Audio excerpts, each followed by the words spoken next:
Thank you, Willie. Now, bestowing this enormous honour on me tonight. I haven't eaten, slept, or drank for the last month, with worry that I might let down the lassies. First of all, thank you very much, Dougie, for your wonderful tribute to the lassies. And don't we deserve it all? Yeah. Willie's a great and powerful name. And there have been many famous Willies in history. The most famous one in SItges is our very own Willie McGillivray. For without him, this Burns night would never happen.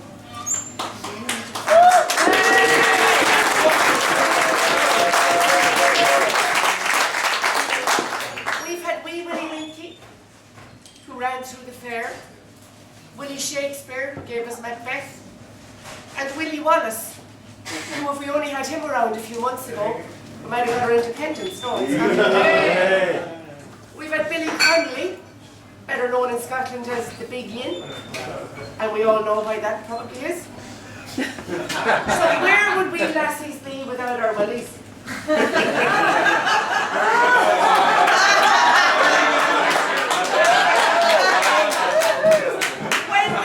When we think about them, us lassies, our eyes water with sheer pleasure and delight.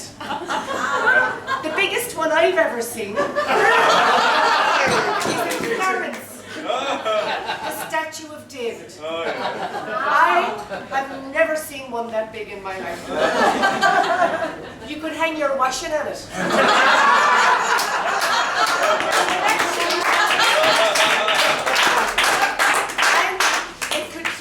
Chimney any day. Now, having lived for 30 years with 5 laddies, I think I know a little bit about what's important to them. And I can state uncategorically here tonight that it's their willies. Nothing else. The care and maintenance of same. It's said and thought generally that the laddies can't multitask and that we women are dependent of it. Well, I beg to differ. The laddies can fart, belch, grunt, talk, grind their teeth and snore all at the same time, without any difficulty. They also have selective hearing. For 10 years, John never once heard any of our 4 screaming boys cry all night long. Never once. He'd wake up in the morning and proclaim, "Didn't I produce the most amazing 4 laddies? I never woke up once all night." I didn't sleep for 10 years. And I think that probably most of the mothers here tonight didn't either. But they make up for all their deafness with the very deep and meaningful, profound conversations we have with them at night, just before we go to sleep. It generally starts like this. "Are you horny, darling?"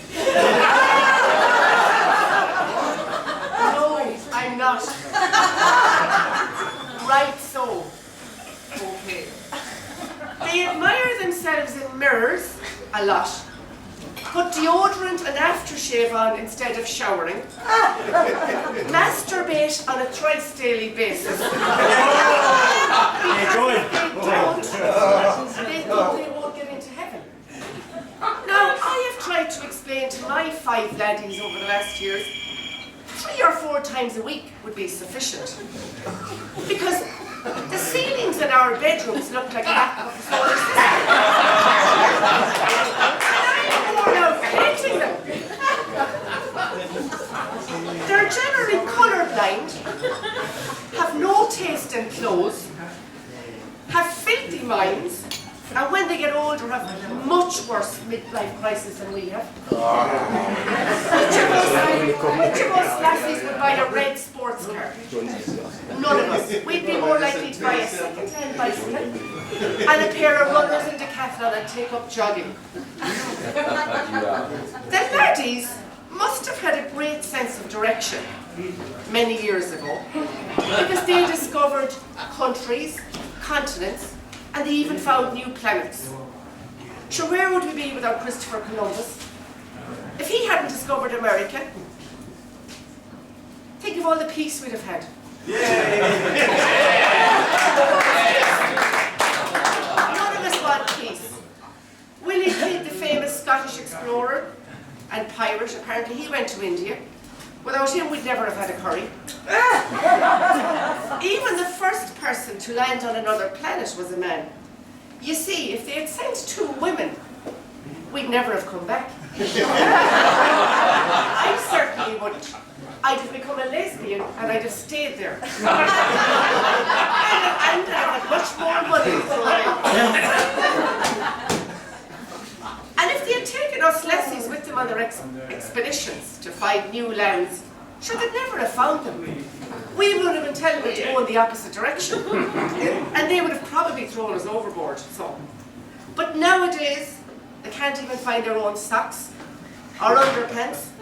In fact, nothing without our help. But they always know where the beer is in the fridge. But don't ask them to find the jam or the butter.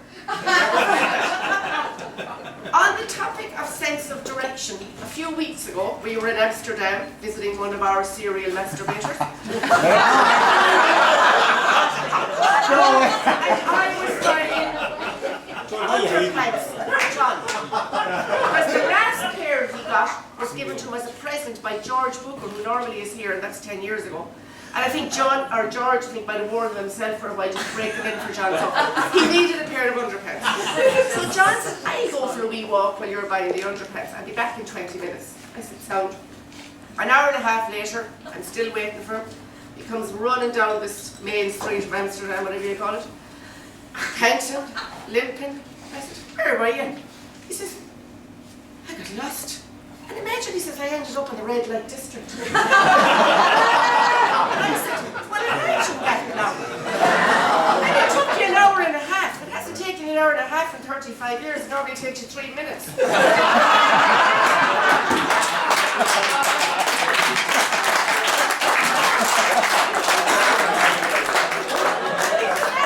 Sometimes he doesn't even know where to put his wee willy.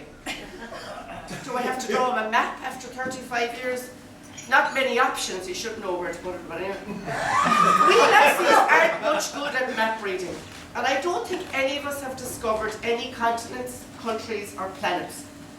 But we have discovered a lot about our laddies and their habits. Give them a gun, and they'll shoot pigeons, wild boar, and tin cans. Look at Phil the Power Tailor, he can get bullseye and throw his darts wherever he wants. But put a willy in their hands and they lose the run of themselves. They have a fair idea where the bathroom is, but obviously there's a huge blockage there as to where the toilet is. I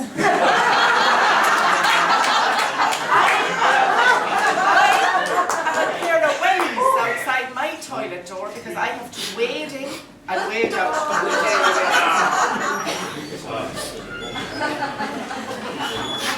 I think it's when they see their willies, they get excited at the sheer beauty of it and lose their sense of direction.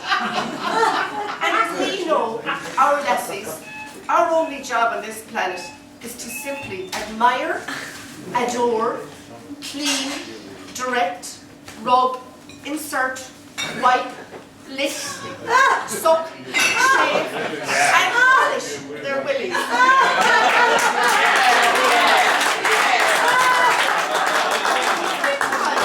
They must be looking their best in case of any eventuality.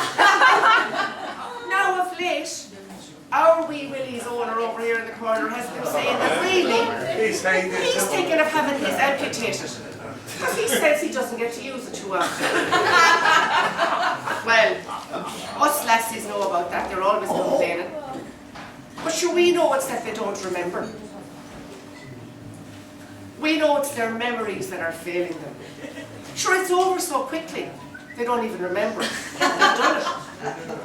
When they're feeling frisky, we simply let them have their wicked way with us, while we continue darning their socks, sewing the buttons on their shirt, or watching the telly, or whatever other task we're at the same time. And sure, it's all over in 2 minutes, and they sleep like babies for the whole night. It's great. Wee pets. I had an idea for a new business the other day on the topic of willy amputations. I doubt if Robbie Burns would have agreed with this, because I think he probably got a lot of use out of his one, but anyway, John thinks he doesn't out of his great. For all those men who are only using theirs once or twice a year, as they complain they do, I thought a willy bank would be a great idea. What with all these women deciding to become men, and changing their wee fannies for wee willies? Well, I don't know where they're finding all the wee willies.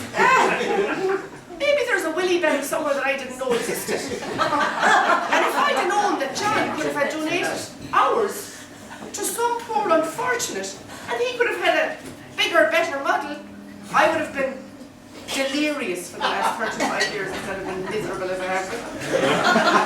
So if anyone knows of anyone looking for one, we're happy to donate ours.